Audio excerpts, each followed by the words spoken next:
Pamela Anderson has been a pop culture icon for decades, but she's just getting started. Not only does she have a new movie coming out, she's also giving us a peek into her home life with her first ever cookbook. It's titled, I Love You, Recipes from the Heart. Pamela, it's so good to see you here. Before you even sat down, you said something funny, and Jen and I both agreed afterwards. You said, when we were talking about Mariah Carey and lighting, you said, who cares about lighting? It's just 90s. Just be free. I said, let the makeup go, let the lighting go. I feel so free. That's what you about said. that. Yeah. It's such an amazing thing. Yeah. Because, HD doesn't do any of us any favors. I just I just don't care. No, and now I'm going to have a little more time for myself than trying to, keep up with the Joneses or chase youth or anything. I feel like I do feel free, and it was a choice. And I feel great. I feel good in my own skin. Was that a choice that came after many, many years, or was there a moment where you were just like, what am I doing? Yeah. I was at Paris Fashion Week, and I was getting ready, and it was about to be 3 hours in hair and makeup, and I thought, I just really want to go to the Louvre. I want to see Paris, and who am I competing with? Yeah. Why am I doing this? And so I said, I'm just going to go out. I'm just not going to wear makeup.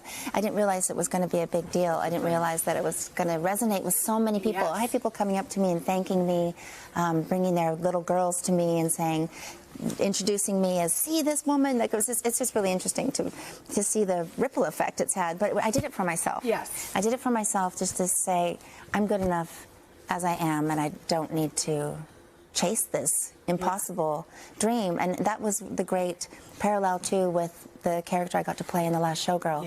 Is this discounted, disregarded person who's trying to take her power back in her own way. It was really sweet. It was really, everything is cathartic, everything is therapy in this business, I think, and I just feel like the stars are aligning and the dots are connecting. And I've always wanted to write a cookbook. I've always been a cook. Just since I was young, I cooked for myself. And my kids talked me into doing this. I gave them a recipe card box that said, I love you.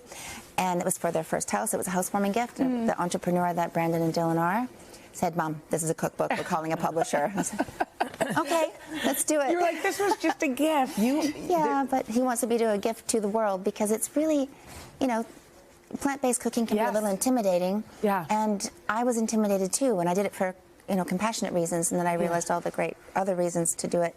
But I just wanted to, I traveled the world, and I was trying to make things plant-based, and so this is kind of my little trip around the world and back again, and what I want to share with everybody. There's that saying about we all are just trying to go home again. Yes. And I feel like that's exactly you in every way. I mean, a lot of people are defined by their youth, whether they won a Super Bowl or won a gold medal or won an award, at acting. And I so admire you as I'm looking at you. I'm like, I feel like.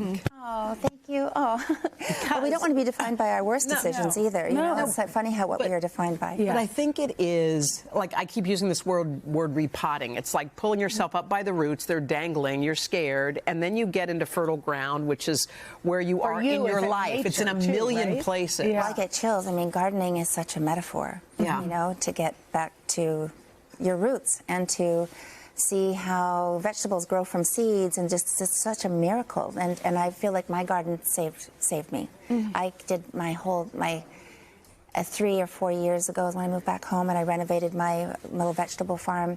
As I was renovating, felt like that's what I was doing that for myself too. And so over those last 3 years, I feel like I've just, I don't know, it just feels like a whole, it's the next chapter. Yeah. And, not too many people get second chances, even first chances in this whole industry. I've always wanted to be an actress, and so I'm really happy that I get to do that. I'm glad that, and when it rains, it pours. I mean, we didn't plan on having the cookbook come out and the movie come out and everything, but that's just how it works, and so you just embrace it all. When you look at your history and all the things that you've done, a lot of times, like, we all look back on our history and say, I wish I wouldn't have done that. I'm glad I did that.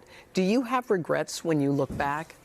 Well, I look back and think I would have done things differently, but I needed that life experience to bring me to this point to realize I might have done those differently. So I mean, you can't really have those regrets. But of course, looking back, I wish this and I wish that. I wish I could have been, more present for my kids, or I wish, I would have put more effort into my career at certain times and really kind of fight back. But I'm doing it now. Yes. And I have all the energy in the world. I look at my mother, who's, she's in her 70s, and she has more energy than me. Yeah. So look out. Yes.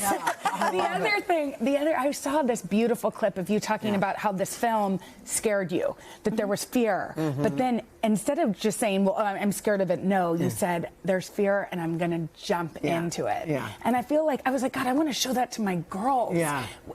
Scary things are okay, you know? Yes, it's usually those things are the things that are tempting you to change. So feel the fear and do it anyway. That's exactly what And you that's said. what the girls on the movie too, Karen and Brenda, said that, you know, they watched me do that. You could see me, you know, struggle with certain things and then just do it. And so that's what they took away from it. And yeah, that's how you do it. That's how you grow, because we can all get stuck in these habits. I think even with, like I said, eating plant-based, just habits, you know, we're used to eating meat and dairy products, and how do I cook without it? I went through all those things, so that's what I was able to hopefully be able to bring in this book, and my little bits of writing here and there. It's just little. So beautiful, and that poem, the soulmate poem. We read it this morning. That poem is so beautiful. You're such a beautiful writer. Oh, thank you. Well, I do my little open journal. I write. You know, my kids encourage me to do that too, so I don't send them annoying long emails every day. You know, with quotes from poets and everything. They're like, Mom, can you just please write something else? Can I ask you about love? Because this is interesting. I think sometimes when a heart gets broken, it gets harder. I mean, that seems to happen. You're somebody who's had a lot of love in your life, but you're open. I remember, I think it was Smokey Robinson who said, wow, you're romantic. You're a romantic. But how did it not get hardened because of life? Well, I don't look at any relationship as a failure. And they have times, and maybe they're not as long-lasting as you'd like them to be. But also, what is a failure? Is it a failure to stay in a relationship that isn't good for you, or so when people say failed marriages, I get like I don't look at them as a failure. I look at them as I did the right thing, eventually. And and also I am a romantic, and I'm not bitter, I'm not jaded, and I'm open-hearted. And like I said, I would have done things maybe differently looking back at this point in my life, but I feel this is the best time in my life. I feel so strong. I feel so excited and inspired, and things are going so well. I can feel that from you. Oh, good.